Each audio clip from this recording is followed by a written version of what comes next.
Women's workforce participation has actually declined. Get ready to uncover the shocking truth behind the million missing women in the workforce. They found that about 85% work that is done in the house is done by women. Brace yourself as we take a deep dive into Sri Lanka's labor force, where a glaring gap between men and women is evident.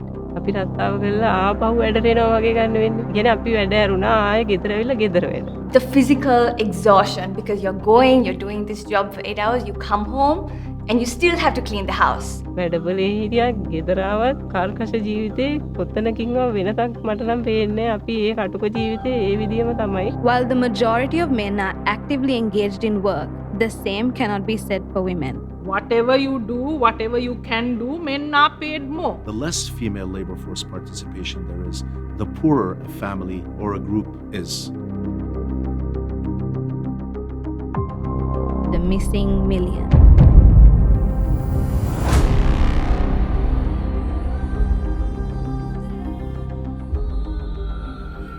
Far fewer women work or are looking for work in Sri Lanka compared to men. The blue line traces the portion of men who are working in the labor force. Men in their prime working years between 20 to around 55 years are almost all in the labor force. But the trace is very different for working age women. The orange line tracing working age women in the labor force is less than half the level of men. To understand the issues of why so few women are in the workforce, it's important to first appreciate how a workforce is measured. The labor force is basically people who are employed and people who are unemployed. To sort of break that down a little bit more, people who are employed would be people who, have a job, work as employees, or they might run their own enterprise. They could be own account workers, like say a carpenter who works on his own, or a woman who makes string hoppers and sells would be employed, or they could be employers. But basically they work for pay or profit or family gain. The labor force participation rate, on the other hand, is the labor force as a percentage of the total working age population. In Sri Lanka, 69% of men of working age are part of the labor force. However, when it comes to women, the percentage drops significantly to only 31.6%. Basically, what it means is all women who are of working age population, only say 32%, I think maximum we've gone is 38%, participate in the labor force. Whereas if you take men and all men in the working age population, about 70 to 75% of men work. 3/4 of men in that working age population work, whereas only 1/3 of women in that population work. This staggering gender gap, the difference between working age men and women in the labor force, of 37.4% is one of the highest in the world. According to data compiled by the World Bank for 149 countries, this gap is the 20th highest in the world, ranking Sri Lanka alongside countries like Lebanon, Sudan, Bangladesh, and only slightly better than places like Afghanistan, Egypt, and Iran. In a country which elected the first female prime minister in the world, it's shocking that the women's workforce participation is as low as in Sudan or only a little better than in Afghanistan. Look at it another way. Let's consider the female labor force participation, or the number of working age women in the labor force, which is 31.6%, to other lower middle income countries. In Georgia, it is 57%, and in Paraguay, it's 56%. In Indonesia, female labor force participation is 53%, and it is 46% in the Philippines. In the Maldives, it is 43%. Sri Lanka, 31.6% female labor force participation is one of the lowest rates in the lower middle income countries. Only 4.8% of Sri Lankans are unemployed. Before the economic crisis, private sector businesses had a hard time finding talent. So desperate were some countries that they resorted to hiring foreign workers. In fact, some industries like ready-made clothes makers had established new factories overseas because the local workforce was insufficient. As an average worldwide, 73% of working age men are in the workforce, roughly the same level as in Sri Lanka. Globally, 48% of working age women are in the workforce. In Sri Lanka, only 31% are in the workforce. If as many women as men participated in the workforce, 2.3 million more women would be added. If Sri Lanka's female participation rate rose 15 percentage points to around 50%, similar to that in other lower middle income countries, over 1 million more women will join the workforce.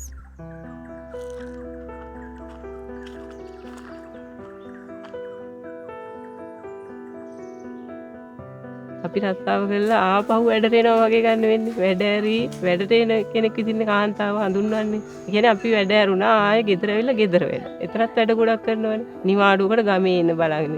දැන් ඒ ඇවිල්ලත් අපිට නිවාඩුවක් නැහැනේ. ගමේ ආවත් අපි ඊටත් වඩා වැඩ ගොඩක් අපි කරනවා. ඉතින් ඇත්තටම අපිට කිසිම මේ නිදහසක් කියන එකක් අපිට නැහැ. බෝඩිමක හිටියත් වැඩබලේ හිටියත් ගෙදර ආවත් කර්කශ ජීවිතේ කොතනකින්වත් වෙනසක් මට නම් පේන්නේ නැහැ. අපි ඒ කටුක ජීවිතේ ඒ විදිහම තමයි. දැන් තියෙන ආර්ථිකයත් එක්ක දැන් තියෙන හැරියෙන් අපිට ඇත්තටම ගැටෙන්න අමාරුයි. වෙළඳ පොලේ තියෙන බඩු මිල ගණන් එක්ක ආර්ථික උද්දමනේ ඉහළ ගියා. අපේ වැටුප වැඩි වුණේ නැහනේ. අවුරුද්දට දෙතුන් ගුණයකින් හැමදේම වැඩි වෙන ඒවා වැඩි වුණා. ඒ වුණාට අපේ වැටුප එහෙම වැඩි වුණේ නැහනේ. එතනමයි. ඒක වැඩි වෙන්නේ. ඉතින් අපිට අරක තදින්ම බලපානවා ඒකෙදි. We see that the disparity as a result of the crisis is getting worse, unfortunately. We see that there's a correlation between poverty and female labor force participation. The less female labor force participation there is, the poorer a family or a group is. The World Bank estimates that poverty doubled in Sri Lanka due to the twin crises, the economy and COVID. In the 5 years to 2022, the number of women in the workforce also fell alarmingly. Women's workforce participation has actually declined over the crisis years. So it's possible that they are lumbered with more of the care work and, holding the fort here and doing the agricultural work, which has been left while men went into construction or something in some other country. Low female labor market participation is hurting far more than just women. Latest analysis, this was a while ago through an IMF report, showed that the lack of full potential female labor force participation in Sri Lanka has led to 20% of foregone revenues for the economy. What that means is the status quo implies that we are 20% less than what we should be on a base case had we had optimal levels of female labor force participation. And obviously the need of the hour is growth. For the country to grow, we've got to be using all the factors we have at our disposal.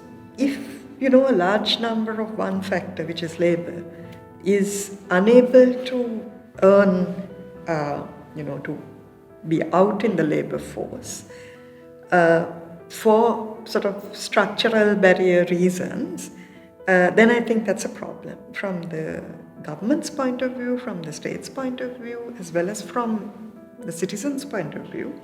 We are wasting resources. So somebody might say we are not wasting resources because they are not wasting their time. They are engaged in household work.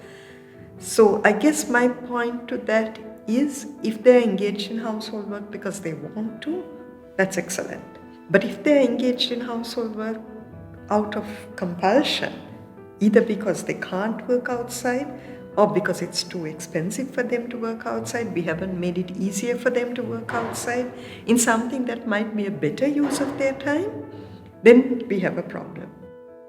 Economic empowerment of women across the world led to a remarkable economic and social transformation during the last 50 years. Millions of people who were once dependent on men have been able to take control of their own economic lives. In that sense, female labor force participation is a no-brainer, I would say. It's a win-win scenario. Look at it this way. It contributes to economic growth. It contributes to inclusion in the families, contributes to the well-being of women, and it contributes to productivity in many levels. if the ecosystem is correct. And last but not least, it's the right thing to do. It's about equity, it's about inclusion, it's about justice, and it's about all of that. In rich and middle income countries, the transformation didn't just happen by women deciding they need economic independence.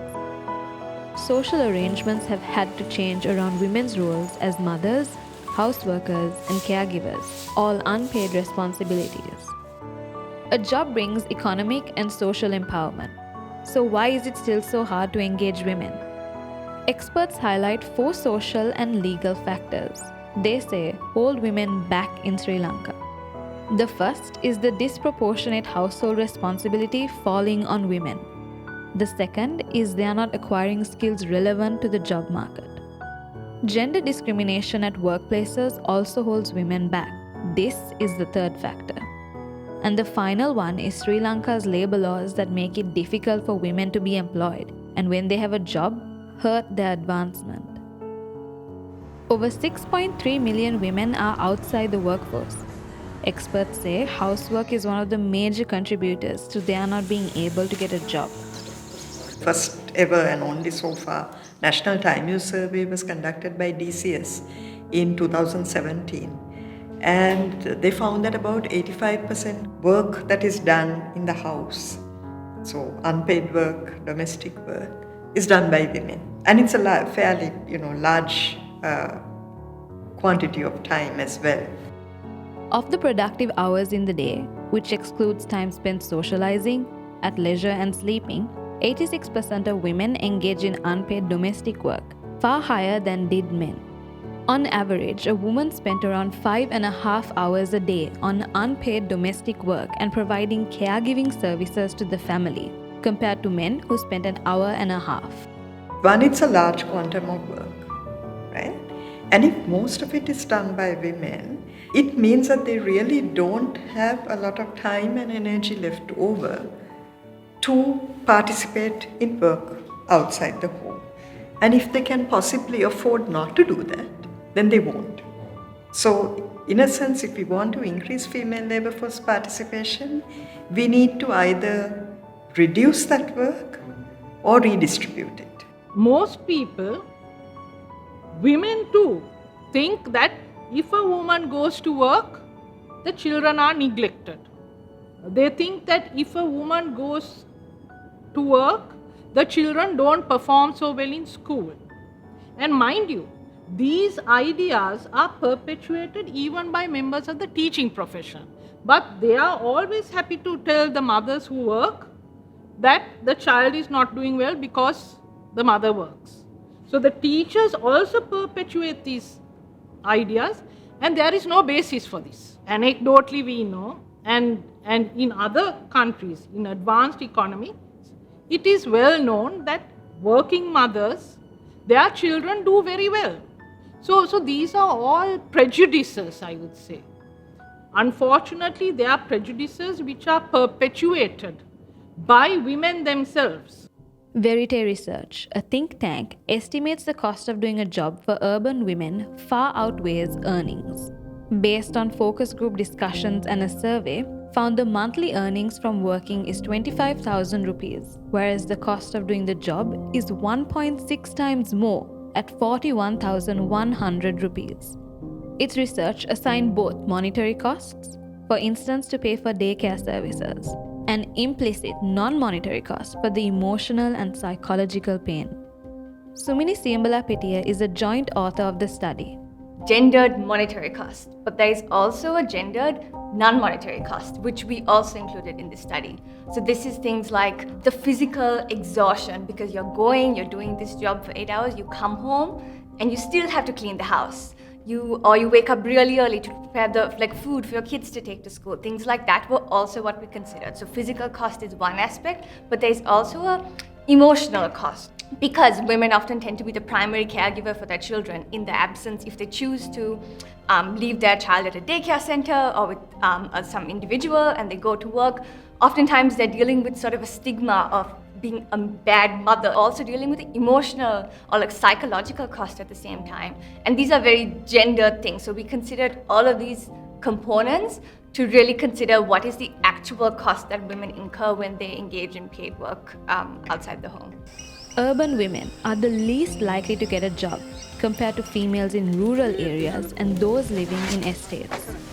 The difference between male and female labor force participation at 18% is narrowest in the tea estates and widest in the cities at 35%.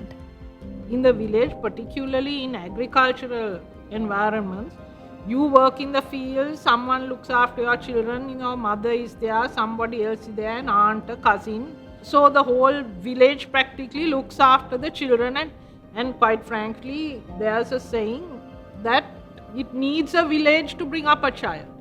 Now the entire burden has fallen on two parents, and of the two parents, mainly the mother.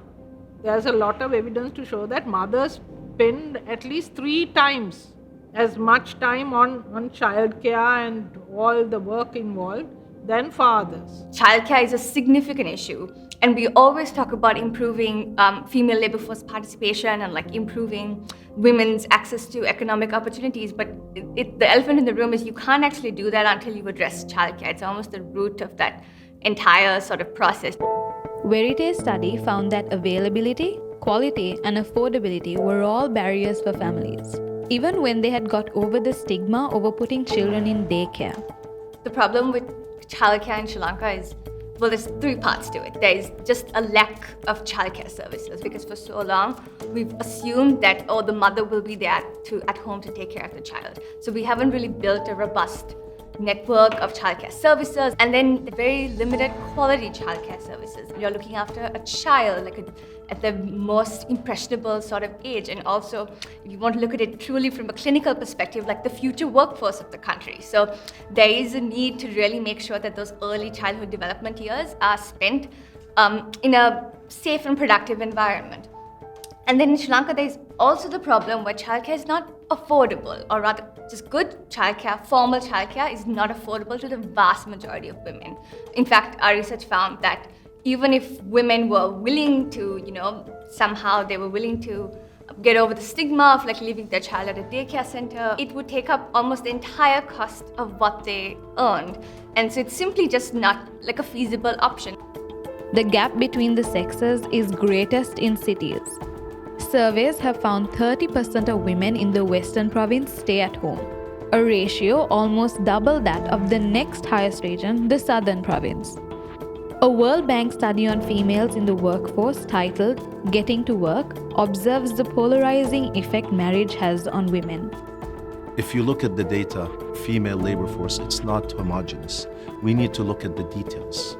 We need to break it down. We see that geographically there are differences in female labor force participation. For instance, in the north of the country, in the east, we have more dismal numbers. The report highlights how the probability of a married woman being in the workforce is 4.4% lower than for an unmarried one. Meanwhile, for men, marriage boosts employment probability by 8%. Most women have to care for their young children and old parents at the same time. So women in that middle generation who have young children and older parents are in what's called the sandwich generation. And so they're really sort of crunched. So reducing the care burden is really something that we need to think a lot about. Researchers suggest the overwhelming care burden on women is one of the main reasons why so many of them are missing from the workforce. So our research actually found that the 2 main points at which women drop out of the labor force are at marriage and at childbirth. Despite electing women to leadership, Sri Lankan men don't universally respect females. A survey by the United Nations Population Fund found that 90% of females had experienced sexual harassment in Sri Lankan public transport. I think there is a higher risk there for females who are working till late night. When I got into the bus and that man wanted me to come inside the bus so that he would be behind me, and it was a bad experience. I felt him trying to do stuff. මං කතා කරලා කිව්වා ඔයා පොඩක් ඉස්සරහට වෙන්න මෙයා අපහසුයෙන් යන්නේ කියලා. It's really important to speak about when it's actually happening. it's normalized to a point that people think it's normal behavior. We still seem to blame the victim than the actual harasser. තමන්ට අපහසුවක් වෙනවා නම් තමන් කතා කරලා කියන්න ඕනේ. So if one female comes out and talks about it, I think the rest will stand up on their own. මම දැක්කොත් කතා කරනවා මගේ මතය නම්. මම වගේ අනිත් අයත් ඉන්නව නම් බොහෝ දුරට මෙහි ප්‍රශ්න අඩු වෙයි. Everyone seems to think it's not acceptable for women to commute long distances for work. Around 80% of respondents of both genders feel it's fine for men to commute long distances for work, but only around 30% feel the same is okay for women to do. The acceptability ratios for unmarried men and women to commute long distances for work are not much different. It's paradoxical that a society that values women and motherhood ignores casual and widespread harassment of strangers in public transport. Countries that have high rates of women in the workforce are either extremely poor or highly dynamic. Our economy has not really grown to its potential.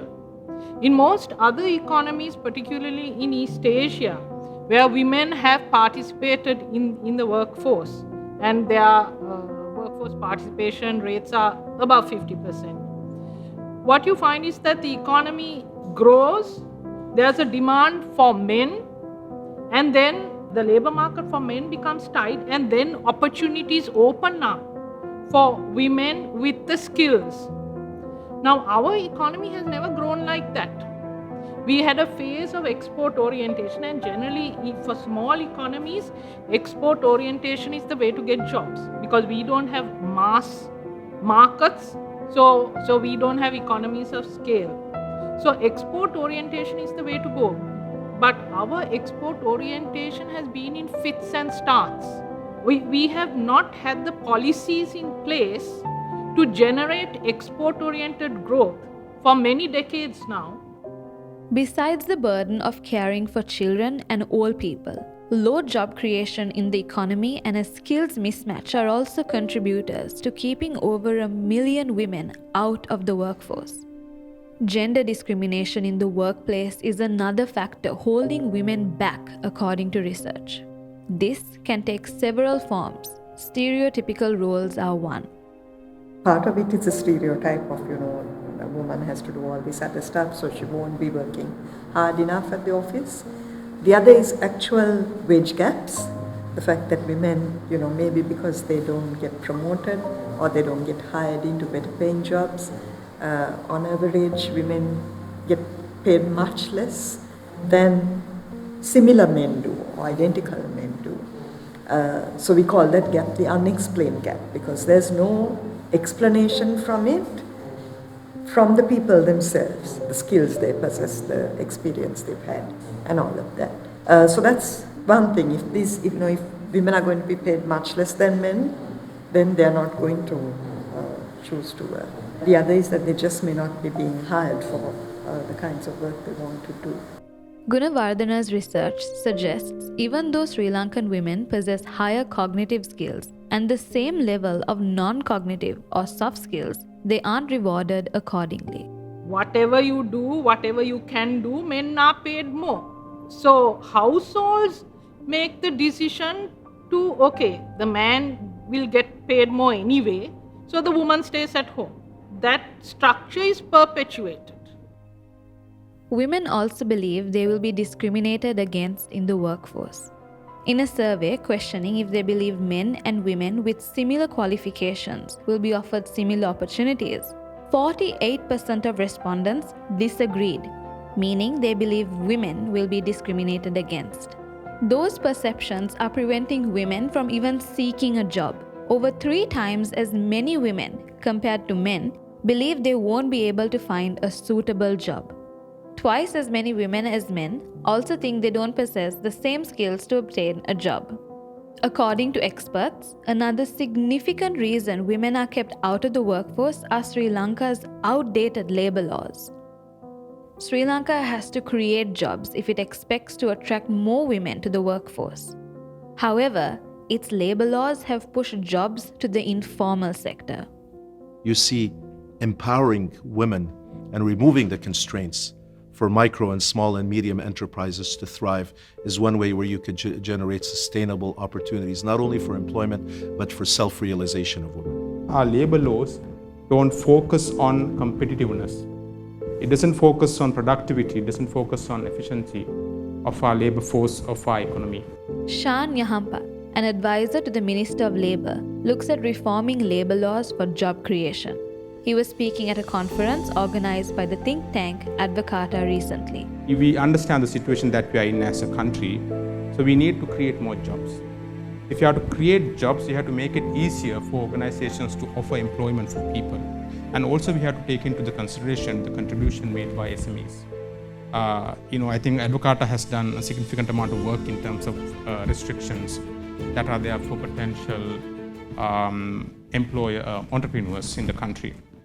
And also, we also have to understand how our local industries can compete globally without undermining foreign direct investments. Now, if you look at foreign direct investments in our country, one of the reasons as to why they are not very keen, our labor laws are one of the reasons. Some of the legislation to be reformed or repealed include those dealing with restrictions on overtime and nighttime work, the termination of employment laws, and legislation dealing with occupational health and safety, sexual harassment, and wants to enable part-time and flexible work. Why these reforms have been lethargic for last so many decades, no progressive changes have been made. It is because of the lack of political will and determination. You see, empowering women and removing the constraints for micro and small and medium enterprises to thrive is one way where you could generate sustainable opportunities, not only for employment, but for self-realization of women. We often frame this discussion in terms of improving female labor force participation, which is something I really dislike because that's not the end goal. It's about improving women's access to economic opportunities. And I think this really highlights that what women value, yes, they value that monetary compensation, but they really value sort of the opportunity to network, to be seen as a person, to have the opportunity to engage in leisure, free time, and those are really important parts of what it means to be an individual, a citizen, and be seen as such and be valued as such.